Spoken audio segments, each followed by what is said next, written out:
नमस्कार. आता माझ्यासोबत देवांग देशमुख हा विद्यार्थी आहे. हा विद्यार्थी माझाच आहे आणि या मनोज जरांगे पाटील यांच्या आंदोलनाचा फायदा या विद्यार्थ्याला झालेला आहे. याला कुणबी सर्टिफिकेट मिळालेलं आहे आणि या कुणबी सर्टिफिकेट आधारे याचं ऍडमिशन आज पुण्याच्या नामांकित कॉलेजमध्ये झालेलं आहे.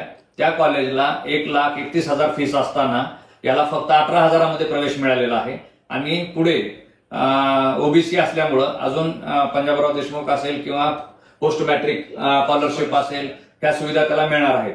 आज जर या विद्यार्थ्याचं कुणबी सर्टिफिकेट मिळालं नसतं तर कदाचित हा इंजिनिअरिंगला प्रवेश घेऊ शकला नसता. परंतु आज या विद्यार्थ्याला कुणबी सर्टिफिकेट मिळाल्यामुळं ऍडमिशन होणार आहे याचं आणि याला चांगल्या कॉलेजमध्ये एक चांगली डिग्री मिळणार आहे जिथं 100% प्लेसमेंट आहे अशा कॉलेजला त्याचा प्रवेश झालेला आहे आणि नक्कीच याच्या पुढच्या 4 पिढ्याला याच्या या ऍडमिशनचा नोकरीचा फायदा होणार आहे.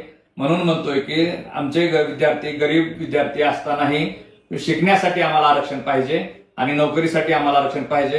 धन्यवाद पाटील साहेब, मनोज दादा, तुमच्यामुळं हे शक्य झालेलं आहे. मी तुमचा शतशः आभारी आहे.